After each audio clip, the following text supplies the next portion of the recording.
Breaking news, an 8.8 magnitude earthquake, the largest in history, has struck Japan. Okay, let's unpack this. A powerful 8.8 magnitude earthquake just struck off Russia's far eastern Kamchatka Peninsula. And it sent ripples, quite literally, across the entire Pacific. You've likely seen headlines or maybe heard alerts, but what does this massive event really mean for you and, well, the vast interconnected world we all share? Yeah, what's truly striking here is how quickly a seismic event in one sort of remote part of the world can trigger this chain reaction. It affects coastlines thousands of miles away. It's incredible. So our mission today is to take a deep dive into the source material you've provided, from official warnings to news reports, and pull out the most important nuggets of knowledge. We'll explore the science behind this powerful quake, the really remarkable warning system that's spring into action, and the vital lessons we can all learn about living on the Pacific Ring of Fire. It's so dynamic. Exactly. We'll explore the underlying science, how swiftly the world reacted, and, why different places experience different levels of alerts, even as the waves traveled right across an entire ocean. Get ready for some genuinely surprising facts and insights here. So here's where it gets really interesting. This wasn't just any earthquake. It struck on July 29, 2025 at 23.24.56 UTC, just off Russia's Kamchatka Peninsula. The United States Geological Survey, the USGS, they initially reported it as a magnitude 8. Okay, big, but then they quickly upgraded it to a powerful 8.8 moment magnitude. Right. And that moment magnitude, that's a highly accurate measure. It's based on the physical size of the rupture, the amount of slip. It gives us a far clearer picture of these truly enormous quakes, like this one. And 8.8, that places it among the strongest ever recorded globally since, the devastating 2011 Tuchoku earthquake. Tied as the sixth strongest in history, that's major. Absolutely major. And if we connect this to the bigger picture, this earthquake originated in a highly active area. It's known as the Kuril-Kamchatka subduction zone. You have to imagine these two colossal tectonic plates, the Pacific plate and the North American plate, colliding. And one is actually diving underneath the other. It's constantly happening. When these massive plates suddenly slip past each other, that's what we call a megathrust event. And they are responsible for the biggest earthquakes on Earth, period. Now, a crucial detail for you to understand about this particular quake is its depth.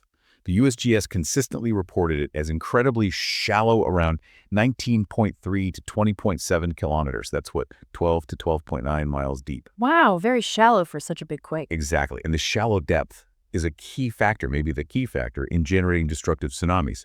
Because the rupture happens closer to the seafloor, it directly displaces a significant amount of water. Right, like physically pushing the ocean upwards. Precisely. Think of it like dropping a pebble into a pond. If you drop it just below the surface, you get much bigger, more powerful ripples. If you drop it deep down, the energy dissipates more before it reaches the surface, making smaller ripples. But, and this is important, some tsunami warning bulletins cited a depth of 74 kilometers, much deeper. Why the difference? Well, this technical nuance isn't just a number. It really highlights the incredible challenge warning centers face. They have to make life-saving decisions, sometimes with incomplete or, rapidly evolving data in the immediate aftermath.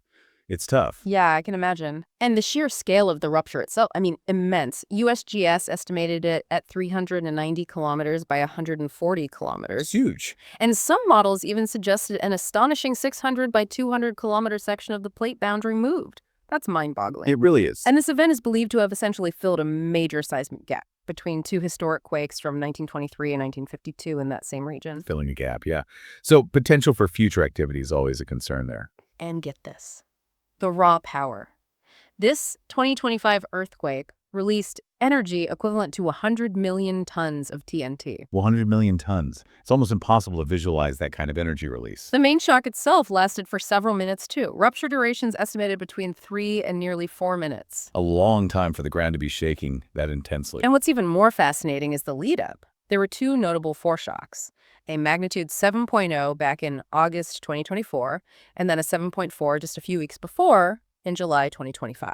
So the pressure was building, the area was clearly stressed. And then afterwards, a powerful 6.9 aftershock struck shortly after the main one, followed by over 35 aftershocks larger than magnitude 5.0 within just 6 hours. Wow, a truly dynamic period of seismic activity, as you said, just constant rumbling, which naturally leads us to ask, how does this Kamchatka earthquake stack up against, say, the devastating 2011 Tohoku event in Japan? Right, the one everyone remembers.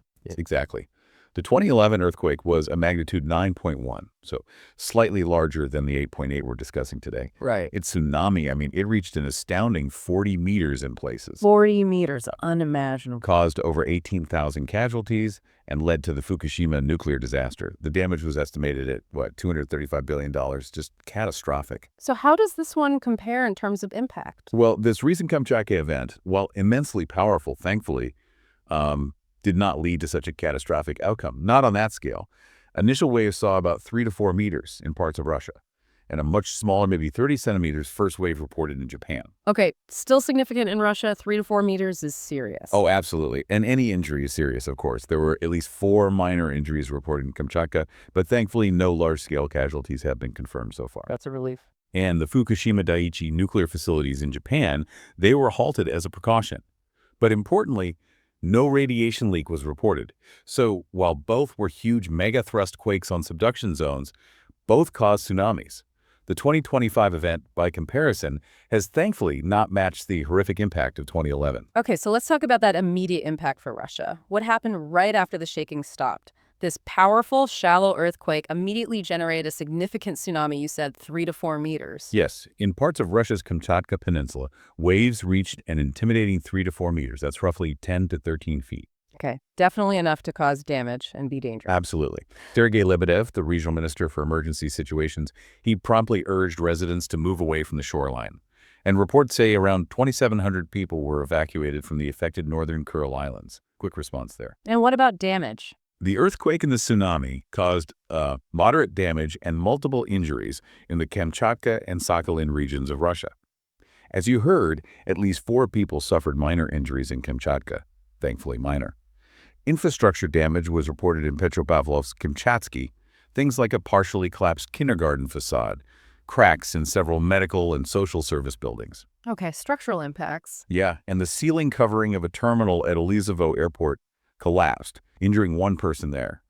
Power outages and mobile phone service failures were also pretty widespread immediately after. Right, standard disruption after a major quake. And I read something specific about Severokurilsk. Ah, yes. Severokurilsk, a town in the Kuril Islands. It saw significant structural damage from the earthquake itself. Reports said over 90% of chimneys were toppled. Wow, 90%. Then the town's port was inundated by the tsunami. Structures, including a fish processing plant, were apparently swept away. Russian authorities quickly declared a state of emergency there. But there's an interesting historical angle there, right? There is. What's truly fascinating, and really a testament to learning from history, is that Severokurilsk was actually rebuilt on higher ground after a devastating tsunami back in 1952. They basically moved the town up, leaving only the port area exposed down low. So past experience directly influenced their preparedness. Exactly. Decades of lessons learned save lives this time, almost certainly. It shows preparedness works. That really underscores the importance of memory and planning. Absolutely. And this event vividly demonstrated that interconnectedness of geological hazards across the Pacific, and crucially, the critical role of these international tsunami warning systems. They really kicked into gear. How does that global system work? Who's in charge? Well, the global response to tsunami threats is orchestrated by a pretty sophisticated network of specialized warning centers. Within NOAA, that's the U.S. National Oceanic and Atmospheric Administration, you have 2 primary centers operating 24/7. There's the National Tsunami Warning Center, or NTWC, in Alaska. They serve the continental U.S., Alaska, and Canada. And then there's the Pacific Tsunami Warning Center, PTWC, down in Hawaii. Okay, 2 main U.S. centers. Right. And what's crucial here is that the PTWC in Hawaii also functions as the primary international forecast center for the broader Pacific and Caribbean basins. They coordinate extensively with UNESCO's Intergovernmental Oceanographic Commission. It's a big international effort. And Japan, they have their own, right? Yes, in Japan, the Japan Meteorological Agency, or JMA, serves as their national authority. They have a very advanced system, too. So, if you live in a coastal area, these alerts pop up. What do they actually mean? Tsunami warning, advisory, watch. It can be confusing. It can, and clarity is vital. They follow standardized definitions across the board, which helps. A tsunami warning, that's the highest level. It means a widespread dangerous tsunami is expected or it's already happening. Evacuation to high ground is recommended immediately, no question. Yeah, warning means go. What about advisory? A tsunami advisory means strong currents or waves are expected. Dangers for anyone in or very near the water. You might see flooding of beaches and harbors. The key message is, stay out of the water, stay away from the immediate coast. Got it. And a watch. A tsunami watch is issued when a distant earthquake has occurred and a tsunami is possible. It essentially means you need to be on high alert, pay close attention to updates, and be ready to act if it gets upgraded. Okay, heads up. And the last one, information statement. Right. A tsunami information statement basically means an earthquake occurred, but based on the available data, there's no threat of a destructive tsunami to your local area. It's informational.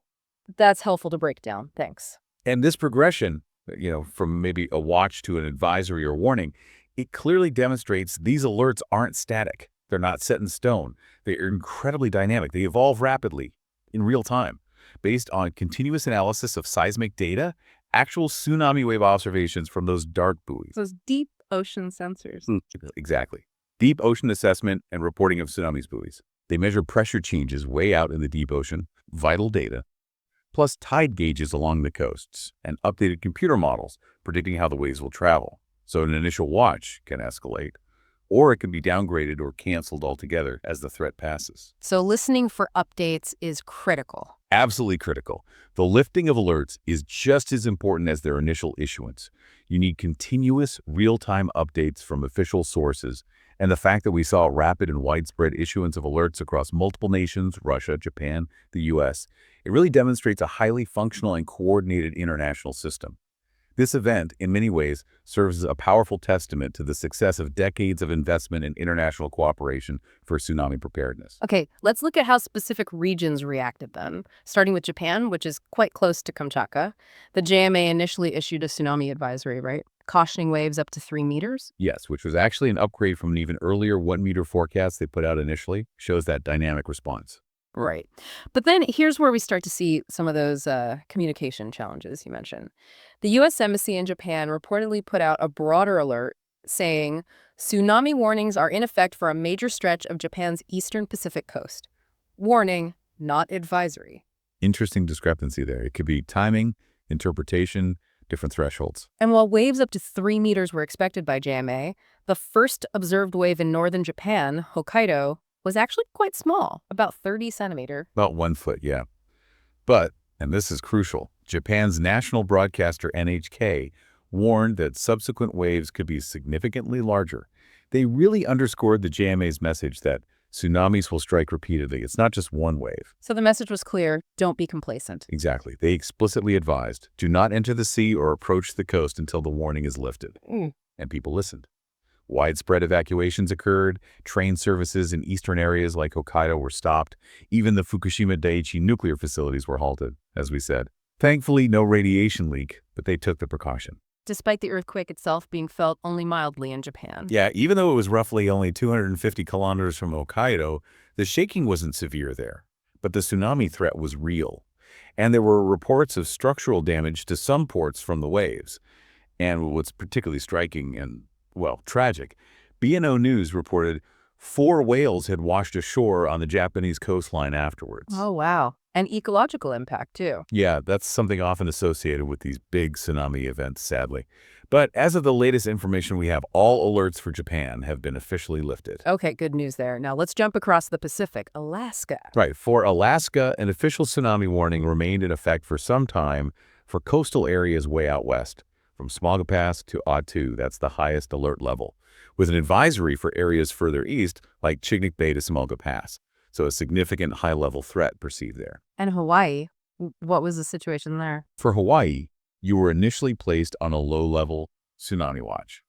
So, potential threat, be aware. However, this is another point of potential confusion. President Donald Trump's social media statement indicated a tsunami warning for Hawaii. Warning, not watch. Right, while also mentioning a tsunami watch for Alaska and the U.S. Pacific coast. This suggested either a very rapid escalation in perceived threat for Hawaii, or perhaps a more cautious interpretation being communicated at the highest political level. Interesting. So what did that mean for people in Hawaii on the ground? Well, in response to the threat, whatever the official designation at that exact moment, tsunami warning sirens did blare in Honolulu, advising residents to seek higher ground. So the sirens went off, indicating a serious perceived threat. Yeah, and we saw significant public response, reports of traffic becoming congested in certain Honolulu neighborhoods as people moved to safety. Officials even prepared a mountain pass, the Kolokol Pass, as an evacuation route from Waianae, which is a coastal community on Oahu. Proactive measure. And some schools, even though it was summer break, issued alerts canceling sports and other activities. Shows institutional preparedness. Good to see. The Indian Consulate General in San Francisco also advised Indian nationals in Hawaii to carefully monitor alerts, so international awareness too. Good coordination. The good news, again, for Hawaii is that official bulletins from tsunami.gov currently state there is no tsunami warning, advisory, watch, or threat specifically for Hawaii. So the immediate threat there has passed. That's right. Now, for the U.S. West Coast, California, Oregon, Washington, and British Columbia in Canada, an official tsunami advisory remained in effect for quite some time, stretching all the way from the California-Mexico border up to the British Columbia-Alaska border. And advisory means? Advisory implies that potential for strong currents or waves dangerous to those in or very near the water, possible flooding of beach and harbor areas. The main message: stay out of the water, stay away from the immediate shoreline. And what's, I think, truly insightful from this whole event is this nuanced challenge it brought right to the surface: the consistency of real-time information. We've seen a few examples already. Exactly. Hawaii, under a low-level watch officially, but a warning mentioned elsewhere. Japan, with an advisory from JMA, but the U.S. Embassy reporting warnings.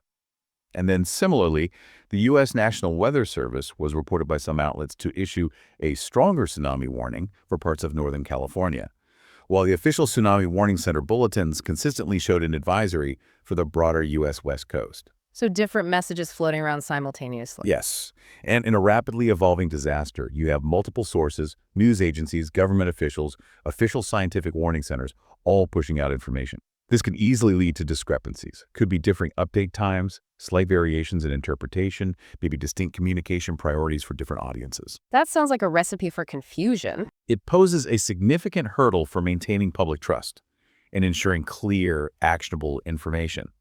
And it can even lead to warning fatigue in the future if people feel the messages are conflicting or, overly cautious sometimes. That raises a critical question then. How do we, as listeners, as information consumers, navigate this complex landscape, especially in a crisis? That's the million-dollar question, isn't it? This event also really highlighted the evolving role of social media and even high-level political communication in disaster response. President Trump used his Truth Social account to issue updates and urge safety. Direct communication channel there. And apparently, first visuals of the tsunami went viral on social media. Right. These platforms offer unparalleled speed and reach. Information spreads like wildfire. But they also present huge challenges. They can contribute to the rapid spread of unverified information, rumors, or, as we observed here, slightly different interpretations or timings of official alerts compared to the primary scientific sources like the tsunami warning centers. So it really means we as listeners need to be savvy. We need to know where to get our definitive information. Absolutely. Always prioritize the official warning center websites like tsunami.gov in the U.S. or your local emergency management agency. They have the most direct, scientifically vetted information. Good advice. So looking back at the whole event, how effective was the warning system overall? Well, the 8.8 magnitude Kamchatka earthquake certainly served as a potent reminder of the risks inherent in the Pacific Ring of Fire. Seismic and tsunamigenic risks are always there. However, I think the International Tsunami Warning System demonstrated remarkable effectiveness overall, especially in timely detection and widespread dissemination of alerts. It seemed to activate very quickly. It did.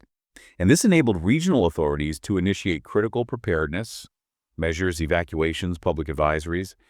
These actions almost certainly mitigated potential casualties. And the system's dynamic nature, with alerts evolving, being upgraded, downgraded, and eventually lifted as the threat subsided, that really showcased its adaptive capacity and its reliance on real-time data to provide proportionate responses, not just a blanket alarm. And people seemed to respond. It appeared so. Reports of widespread evacuations in affected Russian areas, significant public response in Hawaii. It suggests a generally high level of public and institutional adherence to the warnings issued. People take it seriously. But there's always room for improvement, right? What are the takeaways? Always. And here's a crucial takeaway for you, I think. This event really illuminated that dual challenge faced by warning agencies. It's this constant balancing act. The risk of overwarning versus the risk of underwarning. The cry wolf problem versus not warning people enough. Precisely. The initial discrepancies we saw and the subsequent lifting of alerts suggest the system is generally designed to err on the side of caution right after a major event, which is understandable. But it's also designed to refine and adjust that information as more precise data comes in. This highlights that ongoing inherent challenge. How do you issue timely, actionable alerts that prompt the necessary responses, while also minimizing false alarms or unnecessary disruption to daily life and economic activity? It's a fine line. So, based on analyzing this event, what are some concrete recommendations for the future? How can we do better next time? Based on this analysis, yes, several key recommendations emerge for enhancing future preparedness. First, it's really crucial to develop and rigorously implement clearer, more consistent communication protocols across all levels: government, emergency services, international partners, and always reinforce those official warning center websites like tsunami.gov as the definitive source. Hammer that home. Clear, consistent messaging. Got it. Second, continuous and expanded public education campaigns are essential. We need to make sure coastal communities deeply understand the different tsunami message definitions: warning, advisory, watch, and know the appropriate actions for each level instantly. Education is key. Third, it's important to maybe standardize methods to clearly explain any technical discrepancies that might pop up, like the initial versus refined magnitude, or those different hypocenter depths we talked about, which can appear across different agency reports and cause confusion. Explain why they might differ. Transparency about the science. Exactly. Fourth, official warning agencies must continue to optimize social media integration. They need to effectively leverage these platforms for rapid, accurate information dissemination, while also actively countering misinformation that spreads so fast online. A proactive role. Use the tools, but manage the risks. Right. And finally, and this is fundamental, continuous investment in the technology. Advanced seismic and ocean observation networks, more dart buoys, better tide gauges, and sophisticated tsunami modeling capabilities. That's paramount. We need the best data possible. Constant improvement on all fronts, basically. That's the goal. So, wrapping this up, what does this all mean for us? This deep dive into the Kamchatka earthquake and its aftermath. It truly highlights the just immense power of our planet, and also the incredible sophistication of international cooperation when it works well. We've seen how a single powerful tremor can ripple across an entire ocean basin, triggering this cascade of alerts and responses, and it really underscores how absolutely essential, clear, consistent communication is in these high-stakes situations. It really does. And maybe here's a final provocative thought for you to consider based on what seismologists are saying. They've noted that this recent 8.8 magnitude earthquake did not rupture the entire plate boundary in that Pacific subduction zone segment. Oh, what does that imply? It suggests that there could still be a significant amount of stored energy, pent-up stress remaining in adjacent sections of that fault line. So the risk isn't necessarily over. Well, it raises the question, what are the long-term implications of this? How does it underscore the persistent seismic risk for regions across the Pacific? Yeah. From Japan and Russia to the Aleutian Islands, maybe even further afield, for months or potentially even years to come. The need for continuous monitoring and preparedness, it remains as vital as ever, maybe even more so after an event like this. Wow. That's definitely something to mull over, isn't it?